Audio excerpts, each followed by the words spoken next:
السلام علیکم۔ ہماری آج کی کہانی کا نام ہے بھائی جان کے جوتے۔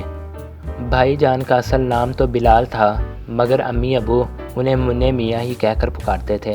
ان کے دوست انہیں بلال کے نام سے جانتے تھے۔ میٹرک کے ہونے کی وجہ سے ان سے ایسی حرکت کی توقع نہیں تھی جیسی گزشتہ 3 مہینوں سے کر رہے تھے۔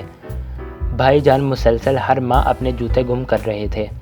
تیسری بار جب وہ جوتوں کے بغیر اسکول سے گھر آئے تو امی بے حد پریشان ہوئیں اور انہوں نے بھائی جان سے پوچھا۔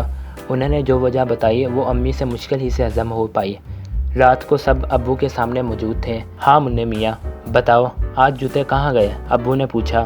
ابو میں نے امی کو بتا تو دیا تھا، بھائی جان نے رونی صورت بنا کر جواب دیا، مگر اس پر اعتبار کرنا تو مشکل ہے۔ یہ کیسے ہو سکتا ہے کہ اسکول سے واپسی پر تم مسجد میں نماز پڑھنے گئے اور واپسی میں جوتے اپنی جگہ پر نہیں تھے؟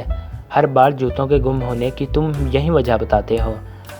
اس مسجد میں جہاں تم نماز پڑھتے ہو میں بھی اکثر وہی نماز پڑھتا ہوں، مگر میرے تو کیا اور کسی اور کے بھی جوتے کبھی نہیں گم ہوئے۔ منع میاں اصل بات بتاؤ، ہر بار ایک ہی بہانہ نہیں چلے گا۔ جی ابو بھائی جان حق لائے۔ ابو نے اس کے بعد کچھ نہ کہا اور پھر ہم سب اپنے اپنے کمروں میں سونے کے لیے چلے گئے۔ دوسرے دن صبح ابو بھائی جان کے اسکول گئے اور پرنسپل صاحب سے مل کر انہیں ساری صورتحال بتائی۔ پرنسپل صاحب نے کلاس ٹیچر سلطان صاحب کو بھی اپنے کمرے میں بلا لیا اور انہیں بھی تمام صورتحال سے آگاہ کیا۔ سلطان صاحب نے اس بارے میں اپنے مکمل تعاون کا یقین دلایا۔ ابو مطمئن ہو کر دفتر چلے گئے۔ سلطان صاحب دوبارہ اپنی کلاس میں گئے تو انہوں نے خود بھائی جان کو اپنے پاس بلا کر بڑی آہستگی سے ساتھ جوتوں کے گم ہونے کے بارے میں پوچھا، مگر بھائی جان یہاں بھی اب بات کو گول کر گئے۔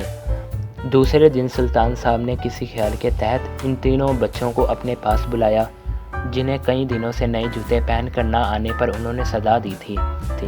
ان تینوں کے والدین کی مالی حالت بھی اچھی نہیں تھی، اس لیے وہ نئے جوتے خریدنے کی سخت نہیں رکھتے تھے۔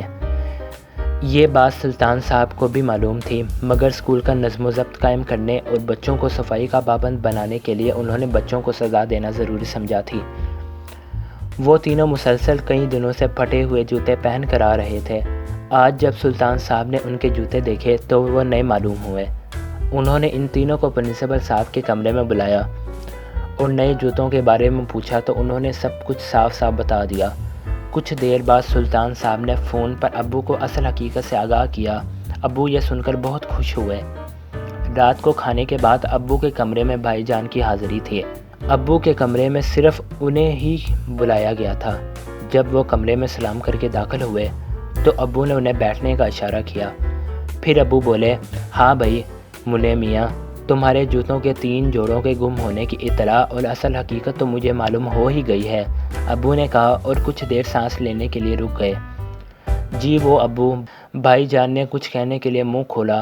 مجھے معلوم ہو گیا ہے کہ پہلی بار جوتے گم ہونے کا بہانہ بنا کر تم نے اپنے کلاس فیلو عبدالعزیز کی مدد کی، کیونکہ وہ ٹیچر کے کہنے کے باوجود نئے جوتے خریدنے کی طاقت نہیں رکھتا تھا۔